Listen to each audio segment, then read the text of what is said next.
Hello everyone. In our earlier videos, we had discussed modular arithmetic and properties of congruences. Through this video, I'll try to discuss Fermat's little theorem, which is one of the important properties of congruence relation. Let us have a look at the statement here.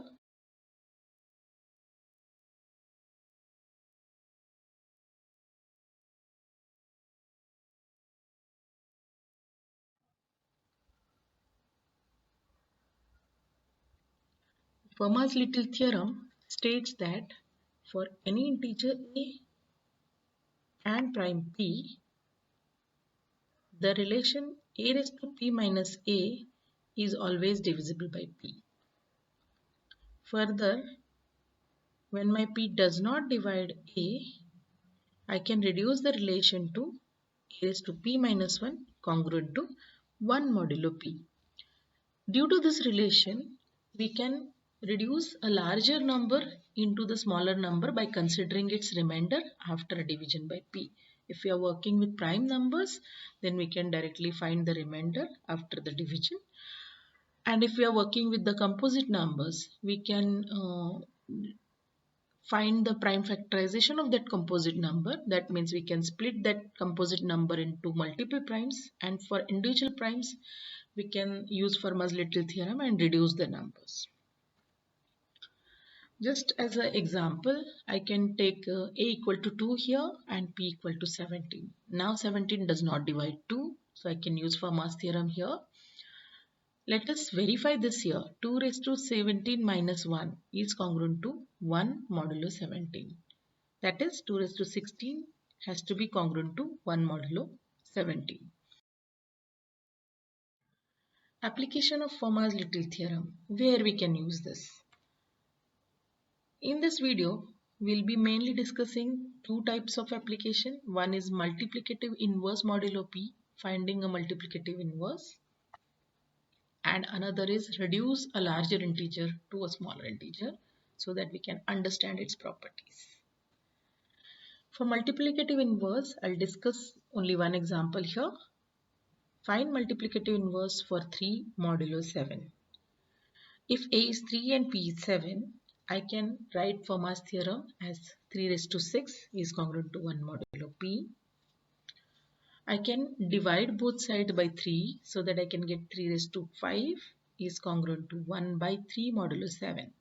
Now this 1 by 3 is not an integer, so I would like to get an integer here. But I'm interested in getting a multiplicative inverse. So this 1 by 3 is considered as multiplicative inverse. And further, if I use the property that my congruence relation is reflexive, that a modulo b, a is congruent to b modulo n, implies b is also congruent to a modulo n. Using this property, I can switch the positions and I can get 1 by 3 is congruent to 3 raised to 5 modulo 7. 3 raised to 5 is 243, which gives me 1 by 3 is congruent to 6 modulo 7. In other words, I can say multiplicative inverse of 3 modulo 7 will be 6.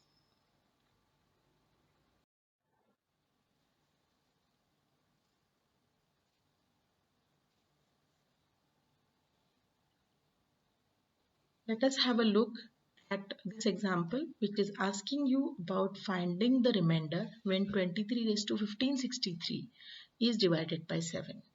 You can observe that this is a bigger number, very large number. So it's really difficult for us to find the remainder when I divide it by any number. We can observe the fact that 7 is a prime number and 7 does not divide 23. And Fermat's little theorem exactly needs this situation. So I can write the expression 23 raised to 6 is congruent to 1 modulo 7. Now this remainder 1 is of much interest to me because when I have a remainder 1, I can raise this equation to any power. And that is how I'll relate this 6 with this 1563 here.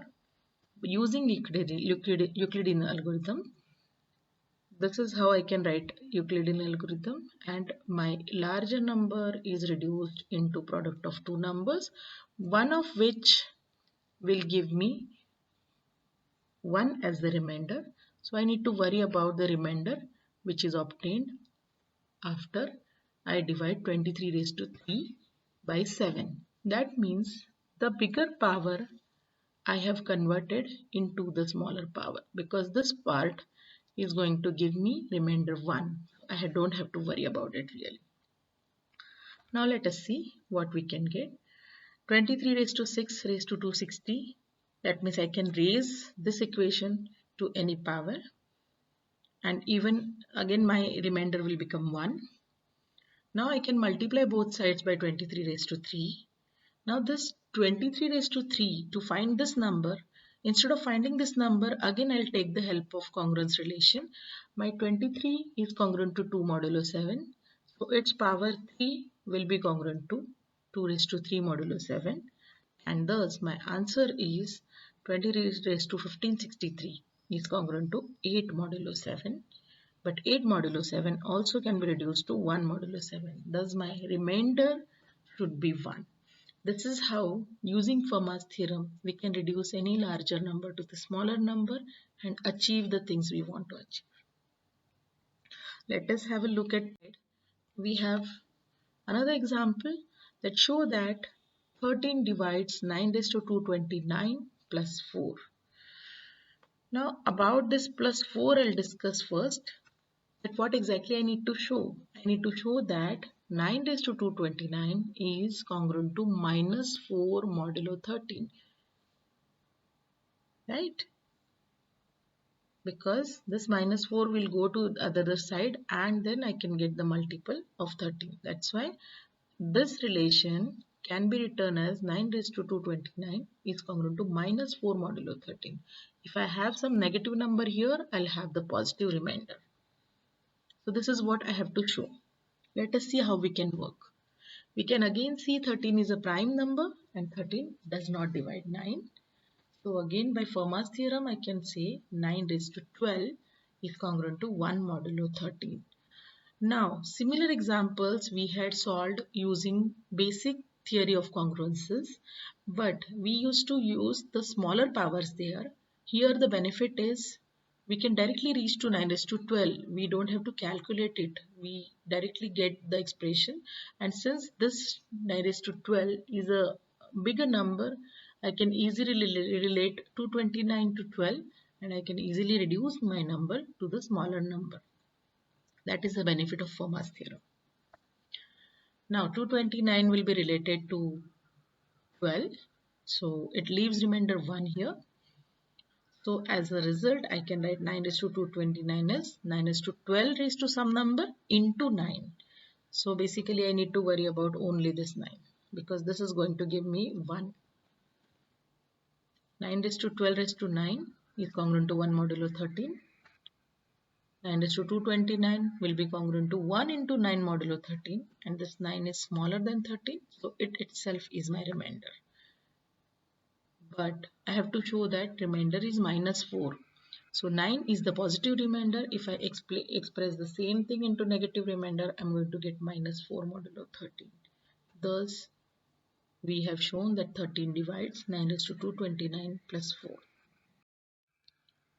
These are some of the exercises you can try, and that will be a good practice for you for Fermat's theorem. And that's all for this. Thank you.